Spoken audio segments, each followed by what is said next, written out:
High friends, this is Ribik, welcome my YouTube channel. তো আজকে একটু কাজের চাপ কম থাকার কারণে সকালবেলায় বেরিয়ে পড়েছিলাম বাজার করার উদ্দেশ্যে। তো বাজার করার জন্য সকালবেলায় তাড়াতাড়ি করে বেরিয়ে পড়েছিলাম চণ্ডীতলার উদ্দেশ্যে, কারণ চণ্ডীতলায় আমাদের সবথেকে কাছের বাজার। আর এখানেই প্রথমে স্কুটিটাকে পার্ক করে আমি চলে গেলাম মাছ কিনতে, কারণ প্রথমে আমি মাছটাই কিনবো ঠিক করেছিলাম। আর এখানে তোমরা দেখতেই পাচ্ছ আমি মাছের বাজারে পৌঁছে গেছিলাম। মাছের বাজারে পৌঁছে গিয়ে আমি প্রথমে খুঁজছিলাম যে কী মাছ নেওয়া যায়, আর আমি এখানে ঠিক করলাম যে কাতলা মাছ নেব। তো কাতলা মাছ নেওয়ার জন্য আমি পৌঁছে গেলাম এই কাকুর কাছে, কারণ বেশিরভাগ সময় মাছ আমি এই কাকুর কাছ থেকেই নিয়ে যাই। আর কাকুর দোকানে দেখতেই পাচ্ছ কত প্রথমে ভিড় হয়েছিল। তারপরে আমরা এখানে আমাদের মাছটি নিয়ে নিই। যে কাকু যে মাছটি ছাড়াচ্ছে সেটি আমাদের মাছ।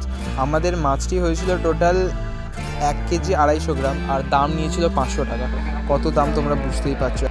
আর ওই দোকানের ঠিক পাশে আরেকটি অন্য কাকু অনেক রকমের মাছ নিয়ে বসেছিল, এখানে দেখতেই পাচ্ছ কত রকমের মাছ ছিল। আর এখানে হচ্ছে আমাদের মাছ কাটিং, মাছগুলো আমাদের এখনও কাটা চলছিল। মাছ কাটা হয়ে যাওয়ার পর আমি কাকুকে পয়সা দিই এবং কাকুর থেকে মাছ নিয়ে তারপরে আমরা বেরিয়ে করি কাঁচা আনাজ কেনার জন্য। তারপরে আমরা চলে যাই অন্য একটি দোকানে গিয়ে আমরা দেখেছিলাম প্রথমে যে কী ধরনের সবজি পাওয়া যায়। তোমরা দেখতেই পাচ্ছ এখানে কত কী সবজি পাওয়া যাচ্ছে, ফুলকপি, গাজর, আরও অনেক কিছু। তো এখানে কাকুর থেকে আমি দরদাম করে অনেক কিছু কাঁচা সবজি কিনে নেওয়ার পর কাকু সেগুলো আমার ব্যাগে প্যাক করে দেওয়ার পর আমরা বেরিয়ে পড়ি অন্য একটি কাকুর দোকানে, কারণ ওই দোকান থেকে আমি বেশিরভাগ সময় আলু নিয়ে থাকি। আলু কেনার উদ্দেশ্যে আমরা প্রথমে চলে যাই চণ্ডীতলা চৌমাথায়।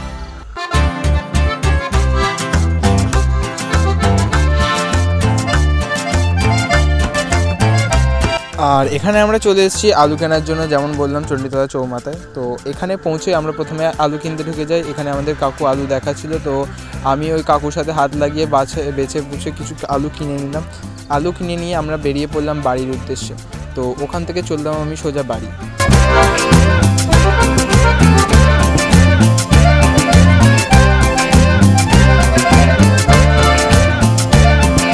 তো বাড়ি ফিরেই প্রথমে আমি দেখি যে সৌমেনদা এসে গেছে দোকানে মাল ডেলিভারি করে। আরেকটি দোকানে সৌমেনদাকে মাল পাঠানো ছিল, তার আগে দেখি সৌমেনদার ফ্রিজটা পরিষ্কার করছে। আর এখানে বসে বসে তখন সৌমেনদার সাথে কথা হচ্ছিল যে কোন দোকানে মাল পাঠাতে হবে, কী মাল পাঠাতে হবে। আর তখন দীপঙ্করদাও আমাদের সাথে ছিল।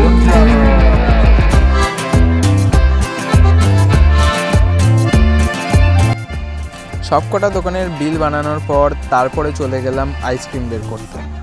তো আমি ফ্রিজ থেকে খুঁজে কোন ফ্রিজে কী আইসক্রিম আছে সেগুলো বের করে দিচ্ছিলাম সৌমেনদাকে। আর এখানে দেখতে পাচ্ছ সৌমেনদা সেই আইসক্রিমগুলোকে নিয়ে যাচ্ছে, আর আমিও তার সাথে নিয়ে গেলাম। আর তারপরে সৌমেনদা আইসক্রিমগুলোকে চাগিয়ে ফ্রিজের ভিতরে রাখতে শুরু করে দেয়। আর ফ্রিজে আইসক্রিম রাখার পর সৌমেনদা আর আমি চলে যাই আরেকটি ফ্রিজ তুলতে, কারণ অনেকগুলি আইসক্রিম ডেলিভারি হওয়ার কথা ছিল, তো একটি ফ্রিজে হতো না। তো আমি আর সৌমেনদা মিলে আরও একটি ছোটো ফ্রিজ গাড়িতে তুলে নিই।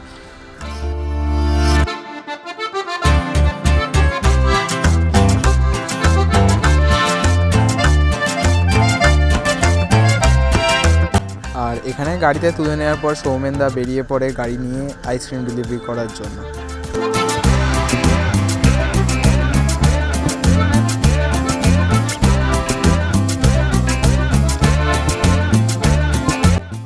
তো সৌমেনদাকে ছেড়ে দেওয়ার পর আমি গাড়ি নিয়ে বেরিয়ে পড়ি ডানকুনির উদ্দেশ্যে। ডানকুনিতে একটি ক্লায়েন্টের সাথে একটি কাজ নিয়ে কথা ছিল, তো সেই জন্যে আমি বেরিয়ে পড়েছিলাম ডানকুনি।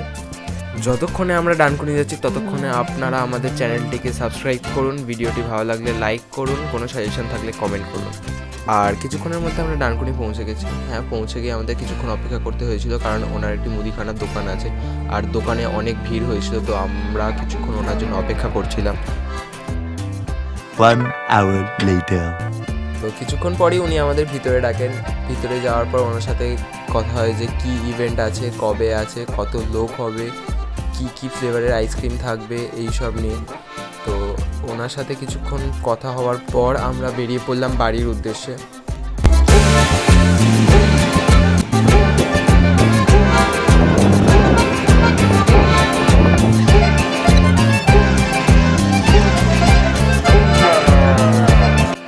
বাড়ি ফেরার সাথে সাথেই মা আমাকে বলে যে দিদির জন্য মাছ রান্না করেছে, তো সেটা দিদির বাড়িতে দিয়ে আসতে। তো সেই কথা শুনেই আমি তাড়াতাড়ি বেরিয়ে পড়ি দিদির বাড়ির জন্য।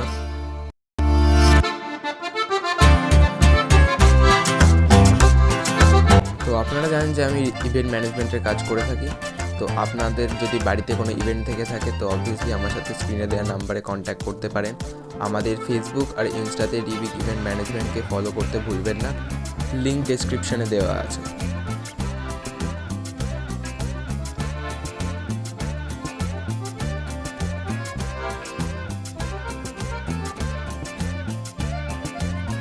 আর কিছুক্ষণ পরেই আমি পৌঁছে যাই দিদির বাড়ি পৌঁছে গিয়ে আমি দিদিকে দিদির ফেভারিট মাছটি হাতে দিয়ে দিই।